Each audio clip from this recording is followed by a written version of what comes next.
Madame la Présidente, Mesdames et Messieurs les ministres, les présidents, les rapporteurs, chers collègues, nous sommes réunis aujourd'hui pour étudier le projet de ratification du CETA, cet accord commercial entre l'Union européenne et le Canada.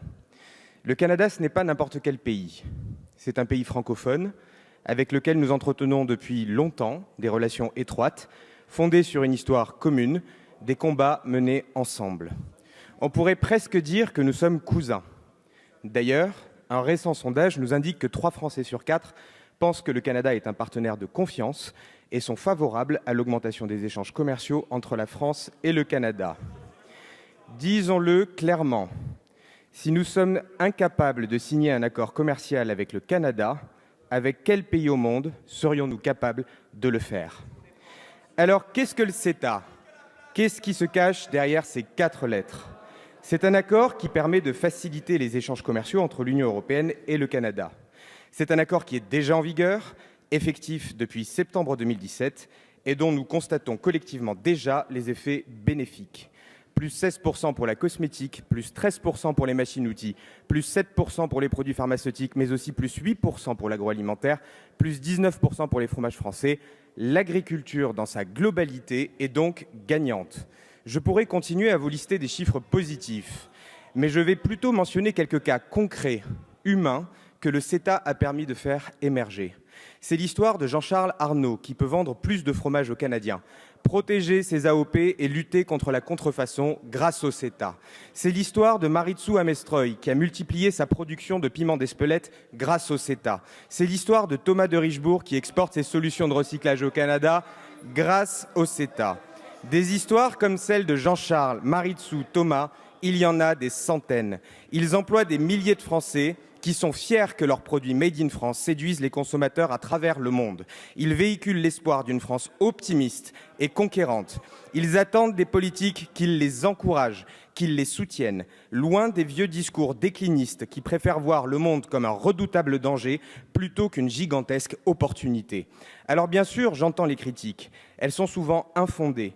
Parfois même, certains les manipulent pour mieux faire valoir leur idéologie, la fermeture des frontières et le repli sur soi de la France. Regardons objectivement plutôt ces critiques. On nous dit qu'une des filières de notre économie, le bœuf français, serait menacée. C'est faux. Il existe un quota maximum, 65 000 tonnes, soit moins de 1% du marché européen, c'est-à-dire un steak par Français et par an. Et, chers collègues, puisque ça a été mentionné tout à l'heure, 15 000 tonnes de viande bovine de haute qualité, soit 4% du marché haute qualité et non pas 17%. Pas de quoi déstabiliser la filière, d'autant plus que les exportations de viande de bœuf canadien sont en baisse de 1,9% en 2018 en France. Le sujet n'est donc pas là. On nous dit que cet accord est climaticide, c'est faux. Le CETA impose explicitement le respect des obligations souscrites par le Canada et l'Union européenne dans les accords environnementaux multilatéraux, dont l'accord de Paris. De même, le CETA réaffirme les engagements pris en matière de précaution dans le cadre d'accords internationaux. On nous dit que cet accord permet l'importation de bœuf aux hormones ou de saumon transgénique. C'est faux. Nous l'avons vu depuis 2017. Nos tables n'ont pas été envahies par du bœuf aux hormones et du saumon Frankenfish, pour la bonne et simple raison que c'est interdit en Europe. Le CETA ne change rien à nos normes. Ne vous en déplaise, chers collègues, je le redis, le CETA ne change rien à nos normes. Les Canadiens qui veulent exporter chez nous doivent montrer patte blanche. Et d'ailleurs, seules 36 fermes canadiennes sur 70 000 ont obtenu le label nécessaire pour exporter leurs produits chez nous. L'Europe est souveraine.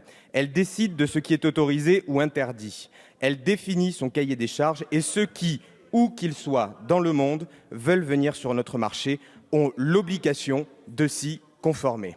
Cela vaut d'ailleurs dans les deux sens. Les Canadiens ne voient pas tous d'un bon œil les bactéries et moisissures de certains de nos fromages. Nos producteurs de mimolette, par exemple, ont dû changer leur processus de fabrication et l'enrober de cire pour avoir le droit de l'exporter au Canada.